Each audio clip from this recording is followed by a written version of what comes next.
Ashama harka fuunee daawwattoota hordoftoota keenya akkam nagaa keessanii nageenya koo kan jaalaaf kabajaaf bakka jirtanitti sin adaqabu. Egaan daawwattoota hordoftoota keenya noof kolcha rakkoo tokko tokkoof jecha miidiyaa kanarraa isin harkaa bannee jirra. Haa ta'uti odeeffannoolee gamaa gamanaan jiran miidiyaalee tokko tokko irraa fuunee isin biraan gahaa turre.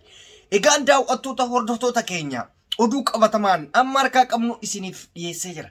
Isaan keessaa guyyaa kaleessaa naannoo hedduu mootummaan Maqalee keessatti haleellaa xiyyaaraa akka raawwate keessayyuu xiyyaara Turkiirraa bite gargaarsifachuudhaan badii kana akka gochaa jiru dhagaamee jira. Kana qofaa miti Tigraay ammallee naannoo Amaaraa gara Wallootii fi naannolee hedduu to'annoo ofii jala oolchuun ni beekamu. Isa qofaa miti har'a seenaan haaraa wayii galmaa'e. Seenaan galmaa'e seenaa gootota Oromooti.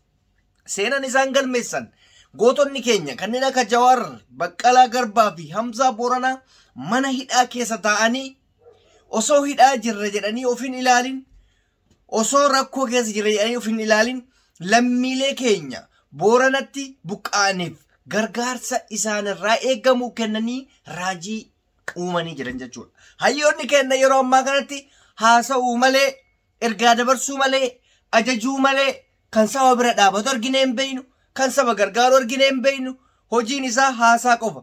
Obbo Jawaar fa'a, Baqqalaan fa'a hayyoonni keenya jechuudha. Ofii gargaaranii fakkeenya namaaf ta'a. Ofiitti seenanii hidhamaa fakkeenya namaaf ta'a. Ofiif itti seenanii qabsaanii fakkeenya namaaf ta'a.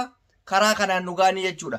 Egaan daawwattoota keenya kanaanii fi kanneen biraatirraa odeeffannoo babal'aa isin biraan gahaa meeqa akka isaan kennan akkamitti akka isaan kennan hunda isin biraan gahaa jechuudha. Na hordofaa hanga xumura qophii keenyatti. Egaan an Reedii Adam Tuubii namoonni akka tasaa gama chaanaalee keenyaa dhuftan haarawaa yoo taatan sabskiraayib gochuun maatii keenyatti dabalamaa isiniin jedha.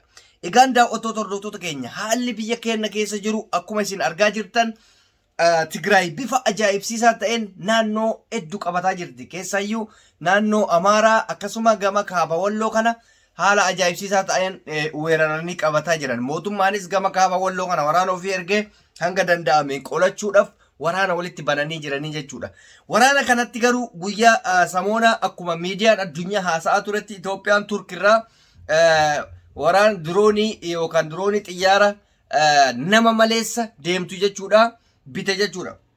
Isiisan akka biteen Tigraayin naannoo hoteela namni keessa jiraatu nama bakka waraanni jiru osoo hin taane uummanni nagaa jiru haleellaa hamaa irratti adeemsisuun lubbuu hedduu baasee jira. Kana mootummaan deebi'ee ofumaa waan san godhee waakkate akka waan TPLF'n ofiif of rukuttee fakkeessee waakkii guddaa uumee jechuudha. Har'a ibsa tokko irratti maal jedhe seeta mootummaan ibsa baasee jira.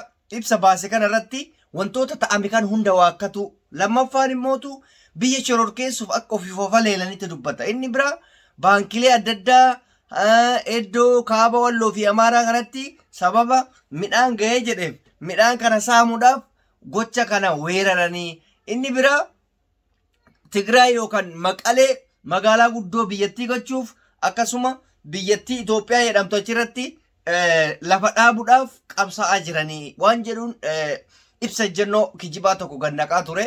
Ibsa ejjennoo san namni gaafa laale maraatanuyyuu namni akkas jedhee irraa fudhatu tokko hin jiru. Beekamaadha. Tigraay ofiif of bulchuu akkasuma yoo Itoophiyaa jalatti bultellee mirga ofiif kabachiifattee buluu waan akkasiitiif qabsoofti. Kan sanirraa hafe dantaa isaaniitti waan qabsaaniif isaantu beekan nuti teennafuu gabrummaa jala jirre jechuudha.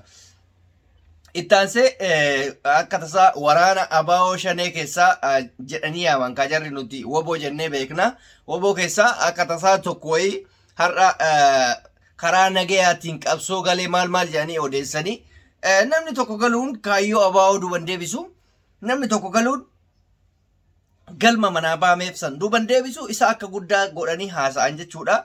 Kun isaaniif akkasuma durumaa waan guddaa itti fakkaata.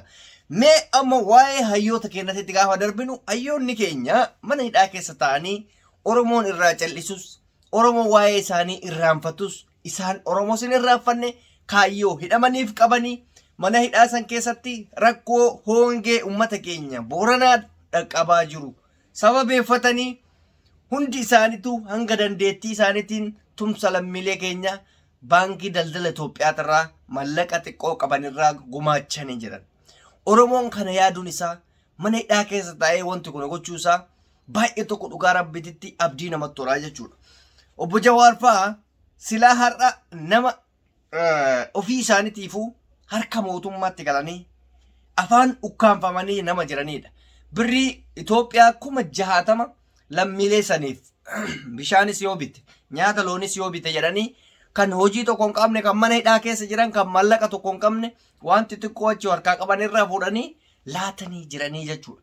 Kun galata guddaa Oromoo biraa isaan qaban, kabajaa guddaa isaan yaada kanaa yaaduun isaanii mallaqa kennuu miti yaa jara kenna. Yaadni kun sammuu isaanii keessa dhufuun dhugaa rabbititti hundi keessanuun beeytanii hayyoota biyya alaa kana jiru laala. Waa'ee gargaarsa kanarratti gargaaraa malee gargaarayyuu namni jedhan jiru dhiisi gargaaraan qabaani. Duula namni godhe ijoollee girisaati malee namni hayyuun tokko gadi ba'ee tumsa haa goonu uummata Booranaa akkanaa. An dura fakkeenya ta'e ana dura kenna kan jedhe tokko hin jiru. Har'a garuu hayyuu jechuun gaafa argitee ofii isaatti rakkoo keessa taa'ee rakkoo saba isaa furuudhaaf tattaafate kanaadha jechuudha. Kanaaf hayyoota yookaan immootu dursitoota keenya hangaftoota keenya isaaniin jenna. Isa kaawwan deemi ilaalime goofandii guurachuu walii gadi fiiti. Mallaqa waliin sassaabuuf walii gadi fiiti. Saba isaatiif dursan kennu. Argitee? Namni saba isaatiif dursan kennine ofiif qofa kan tattaafatu gatii Oromoodhaaf hin qabu jechuudha. Eenyumee namnummaan saba kana gargaaruudhaaf kaka'umsa godhatee ani saba kanaaf hangana gumaacha jedhamee hayyoota Oromoo warra ala jiran keessaa nama tokko maqaan haadhaa. Namni tokko hin jiru. Warri har'a gargaarsa kana kennaa jiru miskiinnani. Ilmaan girisaati. Girisaadha. Sigalee? Obbo Jawaar fa'aa Baqqalaa Hamzaan fa'aa fakkeenya nuu ta'anii jechuudha. Nuyi kanaaf isaani bulchaan keenyaa jenna odoo si dhala jirtan. Mana hidhaa keessaa isaan nu bulchaa jiranii jennee kanaaf itti amanna. Maaliif Oromummaatti amanan rakkoo saba keenya beekan. Dursa ofiif fakkeenya ta'anii nu garsiisan. Akka isinii goofandii guurachuuf ganda keessan fiigan. Akka mootummaa taa'ee miidiyaa gubbaa holola gadi naqu. Bar mootummaan holola inni gadi naqu. Dhaqee qaamanii gargaaruu nyaataaf bishaan hin fidu. Rakkoon akkatti uumame maali jedhee meetiriyooloojiin akkana rakkoo kaaba Eeshiyaatti maali hongee achirraa ka'e tos dhufe maali jedhanii odeessan jedhan. Maal faayidaa qaban akkasii? Kun waa'ee siyaasatii miti. Waa'ee dhimma jiraachuu dhabuuti. Rakkoo uumamaati kun. Rabbiin tasatti hongee biyya fedhettuu fiduu danda'a. Sigalee?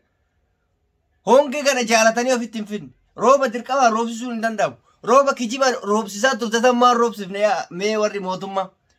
Abiyyi rooba amma dura Amaaratti nutu namtolchee roobsisee jedhe isaan Booranatti maal roobsisuu dide. Kijibaa jechuudha wanni kun hundi.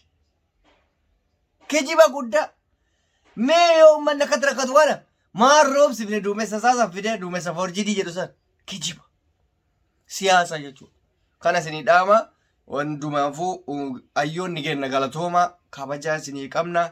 Rabbiin rakkina san keessaa isin baase mootii isin godhee nutillee isin jalatti akka ilmaan mootiitti akka jiraannu barbaadna. Rabbi bilisummaadhaan achi isin haa baasu. Inshaallah du'aa isiniif goona. Galatooma saba keessaniif jiraattanii yoomillee saba keessaniif duutanii nuuf ulfaadhaa isiniin jenna. Egaan daawwattoota hordoftoota keenya anis viidiyoo kiyya xumuree jira. Viidiyoo biraatiin walitti deebinaa turtii gaarii naaf qabaadha.